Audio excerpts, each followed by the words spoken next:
It's a network called Clockwatch. Show you that playtime is over. I let the games begin. Salute me, soldier. Now I'm the captain, and all I do is win. Ball for ball, you know I'm the champion. I show you that playtime is over. I let the games begin. Salute me, soldier. Now I'm the captain, and all I do is win. Ball for ball, you know. Yo, here we are with Spin with Spitter, Wednesday afternoon. Ain't nothing better you'd rather do on a hump day. I got a guest with me today, former Benino enforcer for the crime family, Gene Borello. What's up, Gene? What's happening, man? How you doing today? I'm all right. Everything's good. Man, I'm happy you could be here, man. So, we talked a little bit off air how things are going to go today. So I'm going to hit you with some questions, and we're going to go through it. So I read that you was born into the Gambino crime family, but then you became an enforcer in the Benino family. Can you explain to me how that situation happens? All right. So basically, where I'm from, it's influenced by the five families. My uncle was Fat Andy Ruggiano. He's my mother's godfather, my grandfather's brother-in-law. He was one of the most respected field captains in Gambino history. He worked for Murder Inc. He killed for Abbott Anastasia. He goes back to Don Carlo, brought him in, inducted him into the family. He was just a serious, dangerous guy. He put everybody where they are today. That was my bloodline. What ended up happening is that he passed away in 1999. And as I got older, I became best friends with Bobby Gialonzo, who he was the nephew of Vinny Asaro and Ronnie Gialonzo, who happened to be Bonanno captains and so on. What ended up happening is that me and Bobby got very close. And at the time, my cousin, who is Fat Andy Ruggiano's son, became a cooperator. So I knew that I couldn't prosper in the Gambino family because they would have blocked me due to my cousin being him. So I seen I seen that they were willing to take me in, and I ended up going with them. And that's what ended up happening. I ended up having more to prove because of that. Because your cousin became an informant, if I'm correct. Yeah. So you got blocked out of your bloodline family, and you had to start putting in work with the Benino family. Right. So you were just a petty enforcer, or you were the main guy? I was the main guy to go to for the violence. Yeah. So I'm not laughing at that, but I've read this quote of yours a couple times, and not that it strikes me funny, but the level of realness in it is wild to me. So I'm going to read the quote, right? It was, I aired this guy's house out with a machine gun. I came back a week later. I aired his house out again. I came back 2 weeks after that, and I set his cars on fire. I win. You want to tell me the situation that led up to that? All right. So basically, me and a kid that actually became later on one of my victims, we were best friends, Chris Cagnata. We had a beef with this kid named Phil Galena, and we had ran into him by a store in our neighborhood, and we jumped him and we cracked a bottle over his head. And long story short, his father was like a Gambino guy, and his father had got deported to Italy, so his father couldn't come to the United States no more.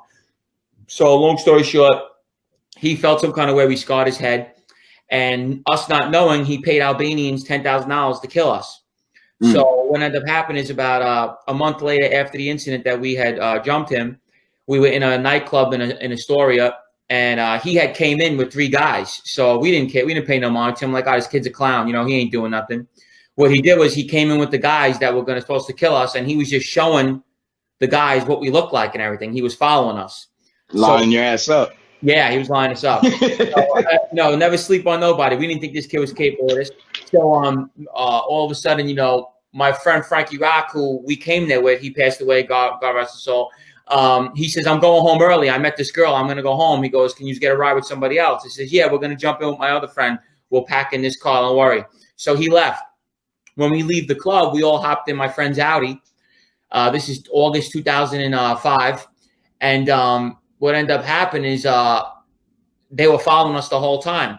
So what ended up happening is that we're on the, I believe is the Grand Central Highway. We're driving. All of a sudden, a 2-door CLK comes up to us next to us and starts firing into the car about 8 rounds. Now, I'm looking at the fire. The windows are down. I'm sitting with my friends in the back seat, my 2 friends in the front. I look to the left. I just see fire coming at us. All of a sudden, I look at my friend and I go, did we just get shot at? He's like, yeah. My friend's holding his throat. My friend had got hit through the throat, and then my other friend got hit in his back. So we got pulled over. My friend had wrapped my friend's neck. That's the only reason why he survived. And the ambulance came, everything, and well, whatever ended up happening is that we knew where it came from.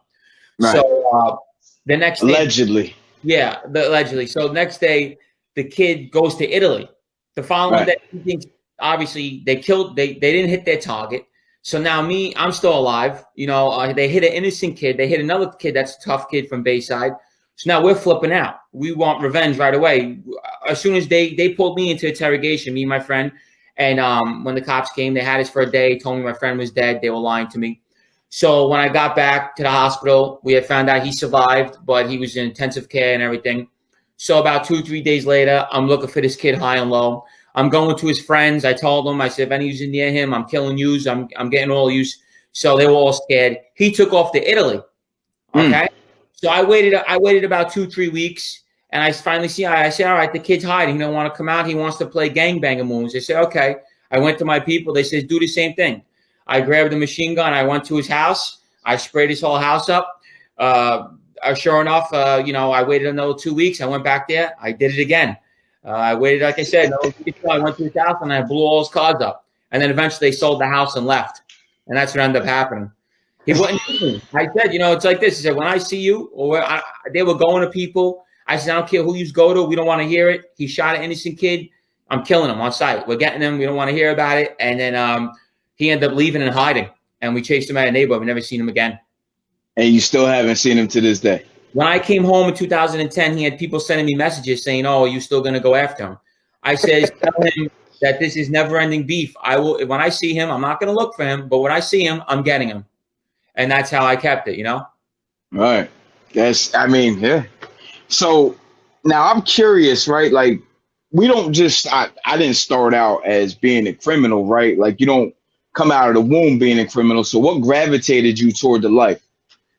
The money. The money, huh? Money. I was around a big money guy. And let me explain something to you. I'm not talking, thousands of dollars. I'm talking about millions of dollars. The guy I worked for was net worth at over $30 million. He had a $3 million house in the corner. This guy was a big money maker. He had it. So, when I seen that just grabbed me immediately. It was the money, man. So how much were you pulling in weekly, if I can ask? I was doing about $5,000 to $10,000 a week cash. Cash. Killing it. Tax free. No pun intended. Right. My fault. And then on top of that, I'm a score guy. So, I'm doing scores on the side. I got a robbery team and I got my Mafia. So I do my loans and sports with my Mafia, and I got my robbery team that I do my scores with. And I'm doing scores, jewelry stores, big drug dealers, stuff like that. Right.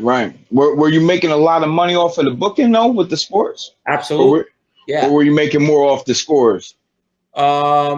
It was both, because like I said, scores come here and there, and a lot of times people exaggerate it. Oh, there's 500,000. Then you go in there and it's only 100,000. I had that 100 times. I knew I had a consistent money with my loans and sports that I was going to make $5,000 to $10,000 a week, or sometimes more. Right. So what kind of, when you make that kind of money, what kind of kickback goes up the chain? Well, with that, there really is no kickback. The only thing we got to do is we kick in money every month, because our guy is such a big earner. He really in our pockets. We more or less make money off him. Now Vinny Asaro, his uncle, is more in your pockets. But I just took care of him because I love Vinny. Me and him were very close, and he was a top dog, old timer. So in actuality, we only gave money per month kick up just to give to his skipper. And then on Christmas, we give presents and stuff like that. Nice. Yeah. So can you tell me a little bit about, like, how old were you when you caught your first charge? I was 18. Oh, my first arrest in general? 16. Yeah, 16. And what was that for? All if violence. You could talk about it. Yeah, all violence. Assault with weapons. I had 3 of those, assault with weapons. That was the whole thing.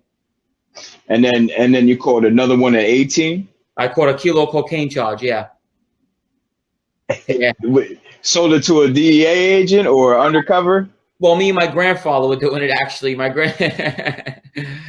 grandfather and me, we sold to an undercover. My grandfather's friend set us up. And damn. Yeah, we got direct sale, kilo of coke. So at what age were you did you go into Rikers? 18. 18. What was that? A1 felony, no bail. No. And what was that? What was Rikers like as an 18-year-old? Well, whoever doesn't know, it's no place you want to go. I'll tell you that much. That it is no joke, man. Especially when I was there. Talking about 2003. It was chaos. It was so crazy, man. Oh my God, out of control. And so now you're a badass at 18. You know, Yeah. you're doing things, you're doing what you're doing in the life that you're living. When you go to Rikers, does that change at all? Or are you protected in there? Or It actually made me worse because, you know, I was fighting all the time, and then the gang members started to love me because they like Italian people. I don't know. The gangs love Italians. So I got along with a lot of them. I was fighting it too because they, you know, at first they want to try you for your PIN number, your commissary, and I wasn't giving nothing up because that follows you to the street. So if you're a bitch in jail and your people find out about it, like, oh, you weren't tough in jail, don't play tough guy out here. You know what I mean? Right. So I made sure that I held my ground. Win or lose. As long as my people heard that I fought, they didn't care if I won or lost. You know what I'm saying? it. Yeah. So now we're gonna get to the real question, right? So I did some research. You had three bids total in 10 years, right? At what point do you decide to throw the towel in? I did 10 years, 4 months. I threw the towel in. I was about 19 months into my third bid. The feds had came to see me, and I was sitting up for 19 months, and I had a state conspiracy, a Florida conspiracy, and I knew I had a pending federal conspiracy, but they didn't come down yet. They were just sitting in the back, just waiting to smoke me. What ends up happening? Yeah, You had a whole asshole full of time. Pause. yeah. Jesus. I had state charges. I had a Florida conspiracy, and I had two conspiracies and a federal conspiracy, which consisted of a 25 count indictment on me. Which, you know, it was just out of control. When they came to see me, I threw in the towel at first because when I got into jail, nobody would pay for my lawyer. They wouldn't send me commissary. They just basically left me on my own because they felt like, oh, where's all your money? You know what I'm saying? Just being greedy. And then me and my boss had a fallout anyway, so me and him really weren't tight no more. And that was second. And then third, when I found out all the cooperators on my case. You know, I had my cousin wear a wire on me. I had multiple people wearing wires. Dozens of informants, you know, guys just cooperating with probation. It was just insane, you know, just and they told me, he says, listen, we have so many guys telling on you, we don't even want to hear about it no more. It's just like here is you know. Yeah. And, you know, they wanted my boss really bad, Ronnie G and Vinny Asaro. They wanted them bad. And so were you the nail in the coffin for that? With Ronnie and Vinny, yes. The other guys were already indicted. See, the case been going on for years. But Okay. the investigation was from 2010 all the way to 2017. So I was already in jail in 2014. The case just never stopped being built. They came to see me in 2016, and the case was already done. They just needed me for the bigger guys, the two bigger guys they wanted, and that's really what they used me for when I cooperated. Jeez. Yeah. Jeez. And so are you in fear of your life right now? Nah. No. No, I don't care. I look at it as if, you know, if you're gonna come correct. Don't waste your time and shoot me in the leg. You know what I'm saying? Don't do that. You know, Right. They know how I get down. They know you got to shoot me in the head. You don't shoot me in the head, I'll be at your door. Don't waste your time. You know what I'm Knocking saying? on the door, huh? Don't waste your time with me, man. They know. Come correct, don't come at all. So, Like there is okay, so like there's so many different portrayals and personas and all this shit that gets talked about the mob and the mafia, right? Does organized crime still exist on that level? it absolutely does. But here's the thing. You have too many informants. You have too many people cooperating. Like me, I always told my friends and my family, if there's something to stand up for, I would have stood up. I would have took life. Right. I would have sat in there and did my time if it was like it used to be. I'm not going to Right. die in jail for everybody cooperating, everybody turning each other's backs. Nobody gives a fuck about you. What am I being loyal to? I'm going to go sit and rot in a cell for the rest of my life while everybody else is living their life and forgot about me in 6 months? No, I said, that's not the way it works. That's not real. That's not real organized crime. You know what I'm saying? This is Right. like some new horrible shit. It doesn't seem, and it just seems like crime. It doesn't seem organized at all. No, it's not. I mean, It's like it's not the same, man. I got to be honest with you. It's just very disorganized now. You have old timers coming home that are going to be so confused because they're gonna be like, what the fuck happened to this? What is going on out here? There's no more street guys. It's a joke now, you know? yeah. It's crazy. Like we were talking. Who did you say was gonna start a podcast, but they didn't have a platform? Sammy the Bull. He got Sammy the Gravano is gonna do Was it. He's got a new podcast coming out. His will probably do good, but nobody can really compete with me and Johnny right now. As and, far as and that's what I wanted to talk about. You and John A. Light have a podcast, which is great. If you haven't tuned in, it's called the John and Gene Show. right. I enjoy it. Y'all enjoy it too. You want to share what do y'all talk about, man? What is that podcast about? So basically, we try to explain to the world and whoever's listening that it's all good when you see a little small glamour of the life, spending the money, partying, living it up, doing all this stuff. But that's only a small piece of the mafia. It also comes with murder, treachery, robbing, hurting people. It's not all glamorous at the end. You have friends killing friends. I have best friends that killed their best friends. This is the way it works. When you get called upon to do something, you have to do it. You know what I mean? It's not like you can just say, oh, no, I'm done. I don't want to do that no more. It don't work like that. It's not like how the Bloods and Crips say, oh, I want to drop my flag. It don't work like that with us. Nah. You're going to drop your flag. They're going to drop you, or you're going to be dying in jail. That's the only way you're out. You know what I mean? So it's a much different ballgame. We try to explain that to the kids coming up. It's not worth it. You might live good for a couple of years. Me, I lived the high life, but I was facing life at 30 years old. So it's like, what's the point? What I have?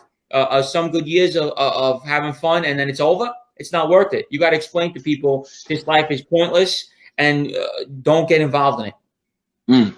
I got a question for you because we get live comments, and this is from Chrissy Richards. It says, for Gene, you say you don't fear for your life, but do you look behind your shoulder at all? I mean, I always look behind my shoulder, even when I wasn't a cooperator, of course. But I'm saying, if it comes, it comes. I'm a changed person now. But if they feel that they have to kill me when there's 1,000 other cooperators walking the streets, then I guess so. I mean, it is what it is. That's life. Absolutely. Right. Yeah. What was the difference, right? Because like times change so fast now, whether it be technology, cars, just life in general. So like when you were, from the time you went in to the time you came home, what were the major changes?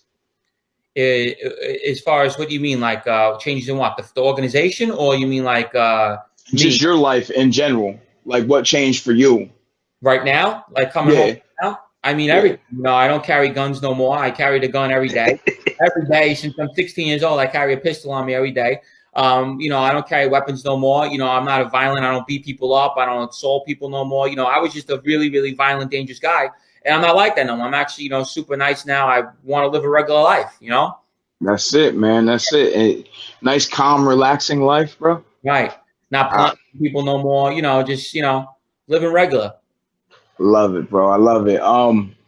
So I hear you have a Netflix documentary coming out and a book. Can you share on those at all? Yeah, well, we have a thing it's going to be called The Final Chapters with a director from Italy, and I believe Nicholas Pileggi is going to be executive producer who's done Goodfellas and multiple mob stuff. It's going to be about basically a bunch of ex-former mob guys, and we're going to act out our stuff and our crimes. It's going to be a first-time thing, never done before. All of us are going to get together, about 7, 8 of us, from higher ups to lower up, lower, and explain our lives and the crimes and things that we did and what we're doing now. It's actually going to be pretty crazy. I'm looking forward to that, man. I'm looking forward to that. What's your book going to be about? Same thing, my life story, everything, just a lot of stuff, a lot of chaos. It's really good. I have big people working on it, and it's gonna be really good. So there's something that hits home for me, right? Like when you, for lack of better terms, fuck your life up, right? When you come home, the love is different. Right. Everybody that said they were going to be there for you isn't really there for you. You know what I mean? The people that said that they were going to have your back didn't have your back. No money gets put on your books. There was no commissary. Has your family accepted and welcomed you with open arms since you came home? Yeah, of course. They love it. They love that I'm not shooting people in broad daylight no more and terrorizing the whole area and being a good person. They love it. They love the new me. That's dope, bro. That's amazing. I had read an article saying that that your neighbors were upset when you were coming home because you were terrorizing the neighborhood. Can you explain to me that? Well, that's more like this. You see, they like to exaggerate things. People were mad that I'm getting out because they never know where my mind is at. I didn't care about anybody. Like If you weren't Ronnie and Vinny, that's the only person I took orders from. Any other gangster, I went after them too. I didn't care. Right. So a lot of people in the neighborhood, my neighborhood's mostly organized crime and criminals. Howard Beach is the biggest organized crime neighborhood in the country. So it's more or less people just making them say that to make me look worse. People are more mad because they don't know where I stand. Am I going to start again? Am I going to go after people? Which I'm not going to. But You're going to be a loose cannon. Right. You see, my mom was laughing because I told my mom, I'm trying to cop out the 20 years. I was trying to take 20. They wouldn't give it to me. My mom says, you're trying to cop out the 20. Guys are cooperating over probation. They go, are you really going to take 20 years for these people? They won't give me 20. My cop out was 43 years. And that was my cop out. So, that's just me keeping it real. That's what I would have got total, about 43 years. And that's you would have got. If I would have blew trial, I would have got natural life because I had RICO shootings and all kinds of stuff. So, I was the only one with the violence on the case, all the crazy stuff. And then you would, even if you would at that level of cooperation, you still would have been in there past your, what, you would have been 60 plus? 60, maybe 70 plus. Yeah. Who knows? Jesus. Yeah. Jesus. Yeah. So it's a fresh start is a fresh start, right? Right.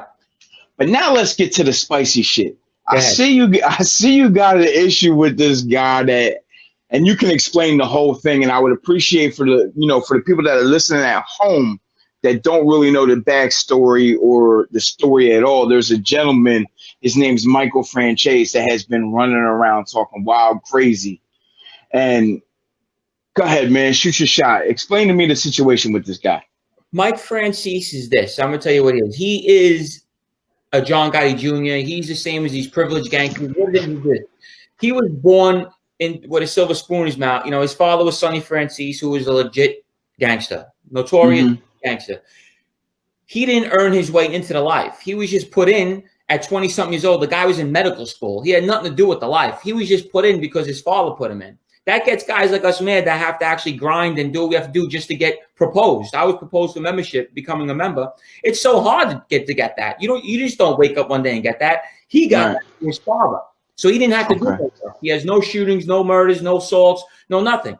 He got lucky with this gas scam, and he made all kinds of money. He did make a lot of money. Does he exaggerate it to the fullest? Absolutely. Nobody made $10 million a week in the Mafia. I don't care who you are. Don Carlo didn't make that money.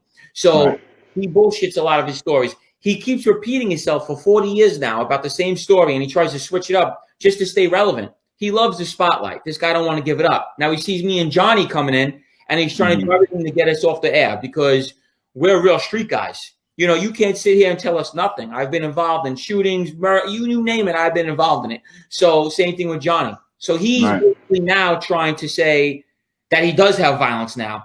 First of all, they never hurt nobody. Now he's saying he hurt somebody. He's just trying to keep up with us. And the fact of the matter is, he what really gets me mad is that he claims he never cooperated. That's what bothers us. He did cooperate, and he don't want to admit to it. And I don't like that. If you didn't cooperate, why do you live 17,000 miles away from New York? If you didn't cooperate, why were you scared to go to your father's funeral? Why? Why? If you're a stand-up guy, why are you scared to go around your father's people? Nobody's dumb here. He can tell the world what he wants. I know why he's scared. Because he thinks they're going to retaliate on him for cooperating. You know what I mean? Because he don't want to do that. He is a cooperator. He is a good con man. He's a good talker. He hides behind religion, and he's a scammer. That's what I believe. If he would keep it real and say the truth, I would have no problem with him. But he don't. He's a bullshitter, and I don't like that. Me, I tell you what it is. I speak from I just tell him what it is. He don't do that. That's all I feel. God's honest truth. I never changed my story. If he was sitting here in front of me today, I would tell him the same thing. You're a bullshitter, and that's how I feel. You've been nothing but every question is like, because me and you have had several talks. I've asked you a bunch of shit, like, not even necessarily like what the life was like, but just almost like picking your brain to like what I can ask, what I can't ask. Right. You know what I mean? And you've been nothing but honest the entire time. You know what I mean? So why bullshit now? Like, he's a capo regime. It's like comedy. Listen to me. I've been around captains and gangsters my whole life. Nobody says I'm a capo regime. That's like something out of The Godfather. No one talks like that. You know what I mean? Nobody speaks like that. That's like 1950 stuff. That's before his time. That's not real. Remember, he's been out the life since the 80s. He's lost. You know what I mean? He's just trying to stay relevant and use it to make dollar. That's all he's doing. I hate name dropping. Spittin, called him out. Me and my partner call him out now. He hates it. You know what I mean? And that's where I'm getting to. Like, I'm not a fan of DJ Vlad at all, right? Right. I think he conducts great interviews, but I think if you're not careful on how you answer those questions, your ass may end up getting indicted. He's a dick rider. That's what he is. I can't stand him. Group. Okay. That's what he is. I can't stand him. He just basically what he does is when rappers and these guys come on, he basically blows them on the air. I got to be honest with you. I can't stand the guy. I'm just keeping it real with you. Oh no, go ahead. I'm glad we got something in common. He looks for problems. He tries to get people to beef with each other. He tries to make people say bad things about other people. I'll never do his show. So that's all. I did it that one time with him, and I'll never do it again. Yeah, and I seen that, and I seen Michael Franchise go back to this guy's interview several times. Like, he enjoys talking with Vlad, like they're best buddies. Well, he only did that to throw zingers at me and Johnny because he couldn't stand that we were abusing him. You know, everyone keeps hitting Mike up, going, "Yo, this guy's talking all this stuff about you, this and that." So, you know, it's now, like, let me ask you a serious, real question. Like, John A. Light and you, like, the term is like when you get made, you get straightened out, right? If I'm correct. Were either of y'all straightened out or no? I was proposed. I was waiting to become a member, but I got locked up. But here's the thing. I was robbing gangsters. I was robbing captains. I was tying them up. You know, I was just out of control. So we really didn't care about that. It was just a title. Johnny A. is Albanian, but he was respected like he was a captain because he was so feared. The guy was killing people in broad daylight. So, you know, it's a whole different level of things. Like me, I was people thought I was a made guy because so many people respected me and looked up to me. I was just waiting for the title, but I had my own crew already. You know what I mean? Right. So I had my own social club. I had my own crew. I had everything already in place, just waiting for the title.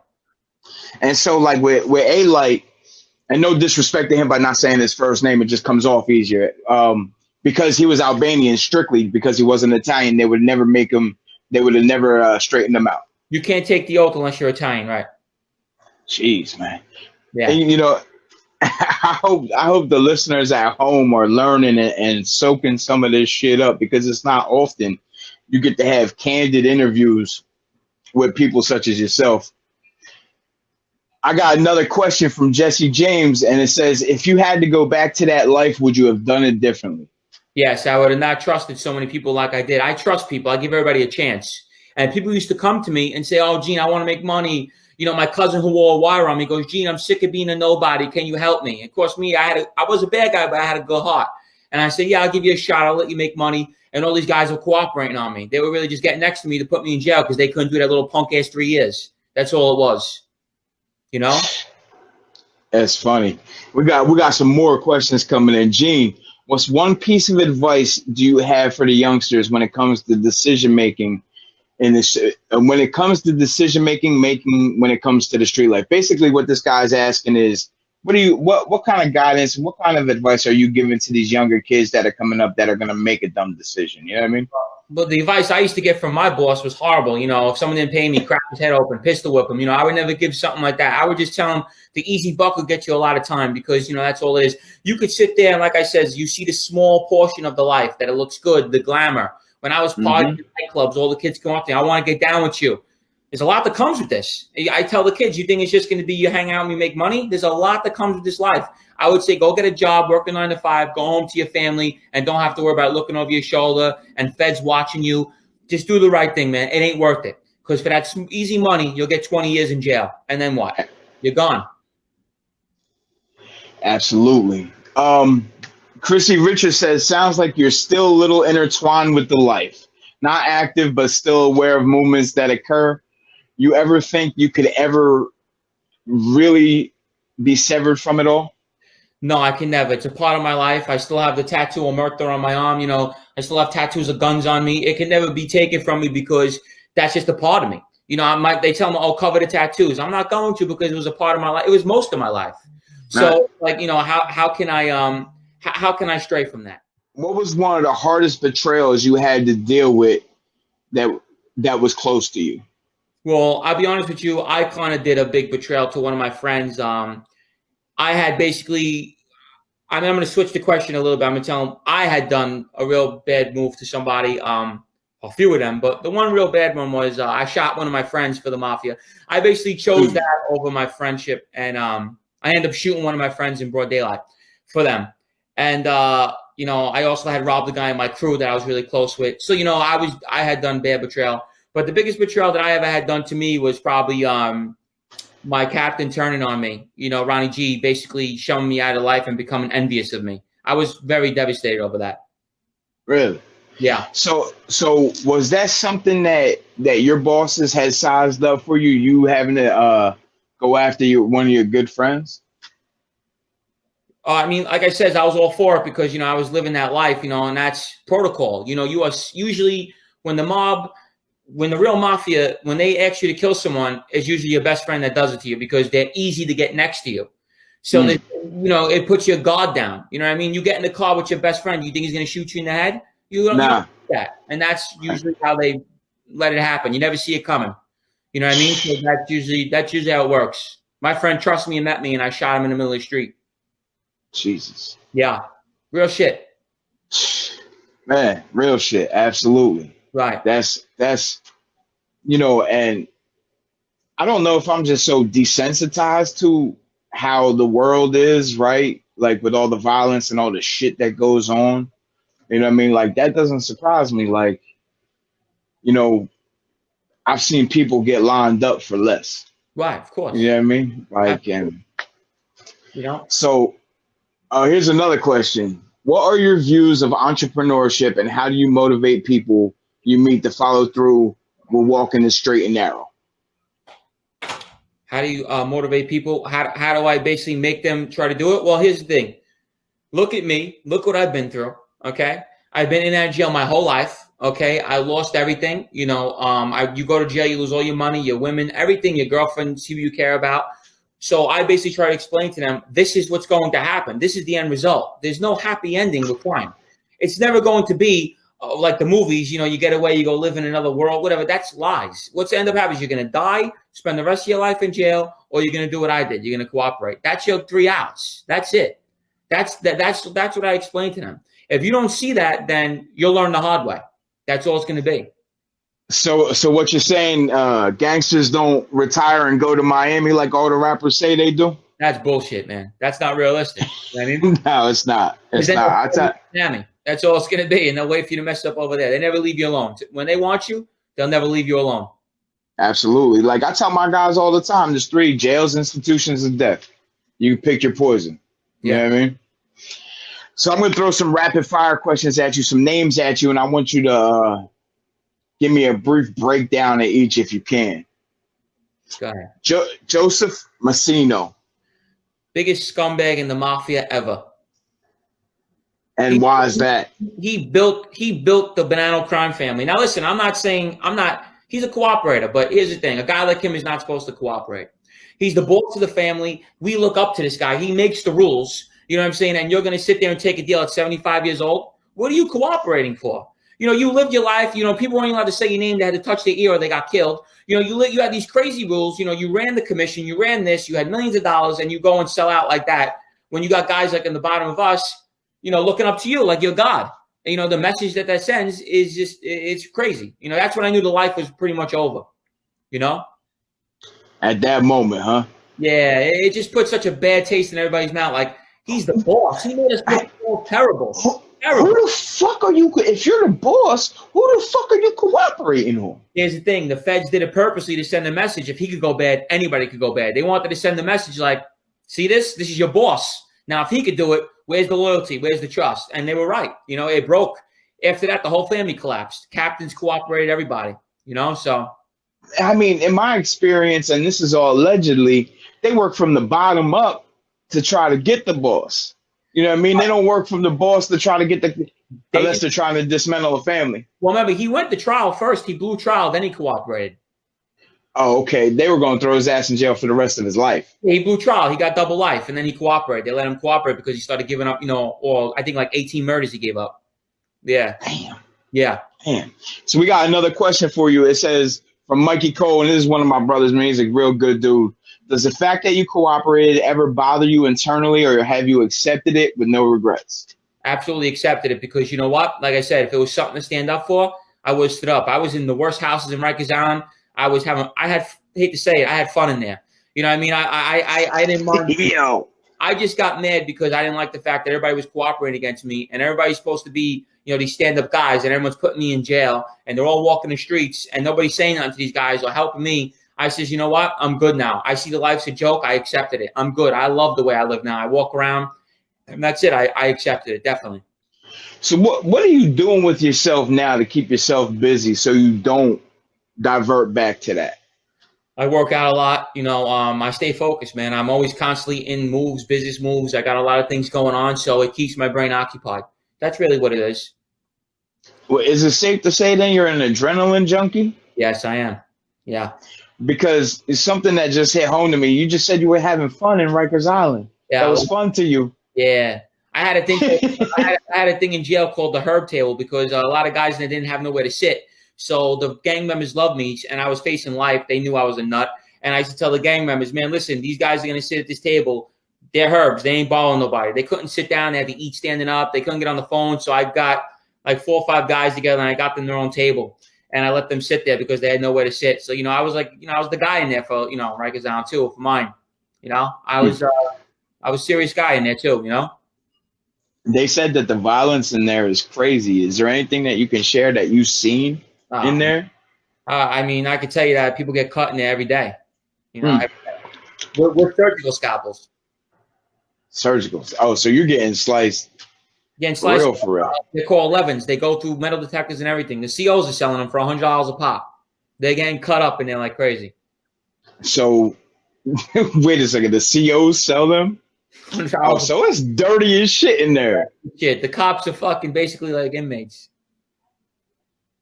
Benjamin Jack says, and shout out to Ben because he's the guy that does all my graphics. If you need any graphics, hit up this guy for Lit Graphics. He does an amazing job. He said, adrenaline junkie, laughing my fucking ass off. This dude's an adrenaline freak. I love it.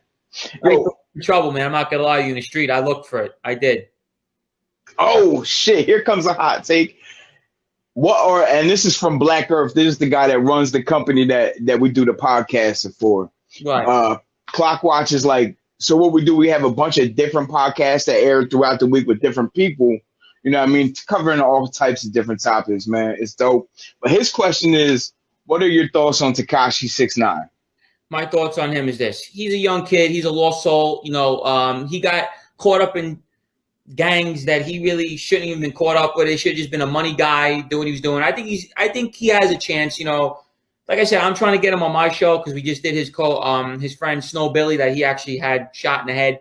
And we're trying to get them together and see if they could amends because Snow Billy said he's willing to sit with him. But I think he's a good kid. I just think he was influenced and grew up in the wrong area. I think he's all right. You know what I mean? I think he's not a street guy. I don't think he was out there running and gunning, but like he pretends he does. But I think he has a chance to, be all right kid with some guy.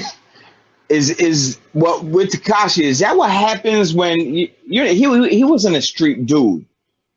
So you try to play the streets too much. That's what happens, no? Well, like I said, he got caught up with these Bloods, and the Bloods were just abusing him. And I can understand why he even cooperated. They weren't even treating. They were beating him up and robbing him and tying him up. So how could you want to be loyal to something like that? I don't blame him. I mean, can you?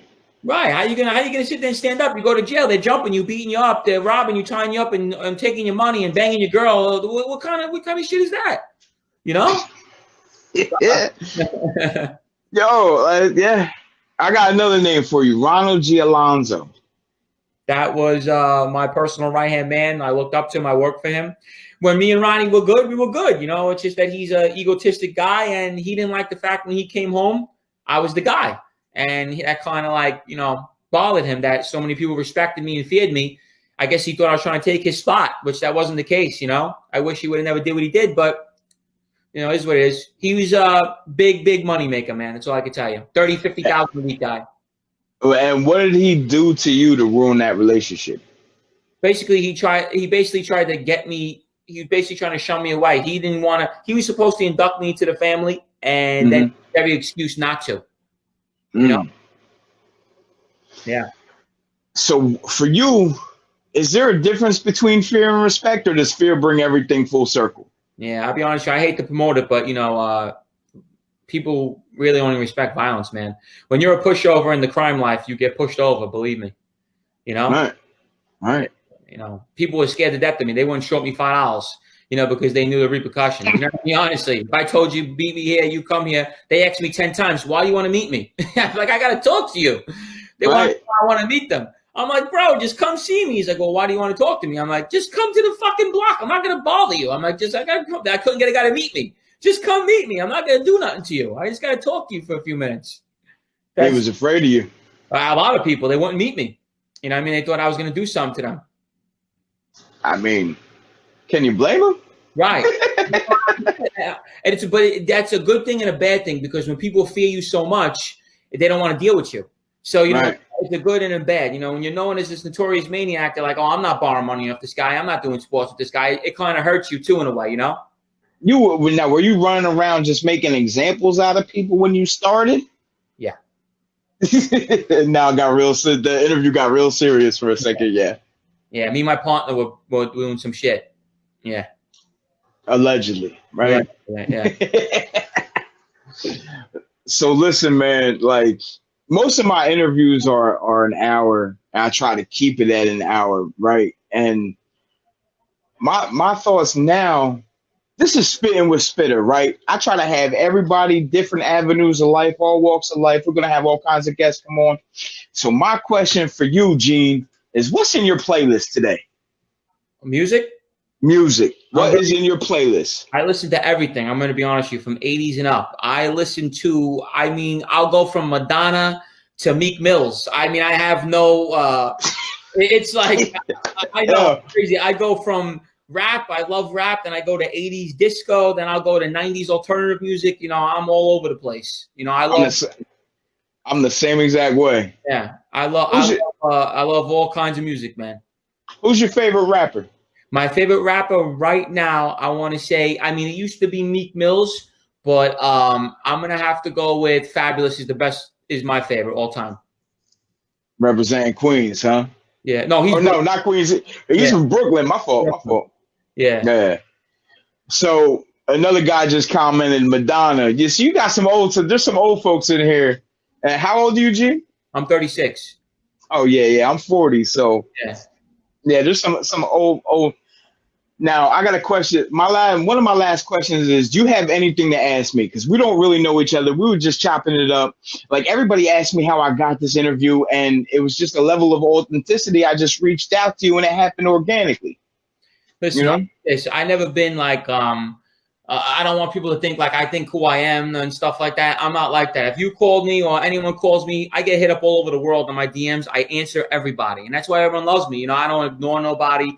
Like I said, when you hit me up and you ask me, I'll come right on for you, man. You're trying to build your show and everything. I like to help. You know what I mean? That's the way I am. I've always been a good person. I always like to help. You know. I love that, man, and I appreciate that. One of my guys said, "Listen to Benny the Butcher, Gene." Who's that rapper? Yeah, he's a rapper from Griselda Records. He's dope as shit, bro. He's one of my favorite artists. Yeah. All right. He's one of my Jay-Z just signed him to The Rock, I believe. You know, I like Jay-Z. I just never. I like his music. I'm more like, I like 50 Cent. You know, Jay-Z, I liked him. I just never was big into him, you know? Another music question for you. Which artist really speaks the truth about the street life that you can relate to? Okay, a lot of them don't speak the truth, you know what I mean? But a lot of them. Let's get to it. A lot of them weren't doing what they were really doing. But Cassidy was really doing what he was doing. Papoose was really doing what he was doing. There's a few of them that were definitely real street guys. I don't know about Pop Smoke. He was a little young for me, but I mean, from what DMX, yes, definitely DMX. I see DMX up there, yeah, but he liked crack. You know what I mean? I don't know. He was getting crazy with the drug. Yeah, I don't know. I mean, but for me, and even 50 Cent, you know, guys talk better about him, but he was a pretty tough guy. 50 Cent, you know what I mean? He was no slouch. 50 was a tough dude, man. He started off with How to Rob the Industry. That was like one of his first big tracks. People were scared of him, man. I'm telling you, he chased Benzino in Miami. Dudes, he wasn't playing. He'll beat you up. 50 Cent was no joke, man. Yeah. Gene, before we wrap this episode of Spittin' with Spitter up, because we're very long-winded. I got one more question. My brother just chimed in. One of them anyway. All my brothers popped in today. My brother hit you with the Madonna comment. Now my other brother said, being a fan of violence, are you a UFC fan? And if so, who's your favorite fighter? I do watch it. I'm more of a boxer guy. But I do like Jones, Johns Bones Jones, yeah, baby. I like him, man. Yeah, he got caught with the steroids and everything, but he didn't even need that. He was beating everybody up anyway. Absolutely. But my favorite boxer is Bernard Hopkins. That's my favorite boxer. You don't fuck with Floyd Mayweather?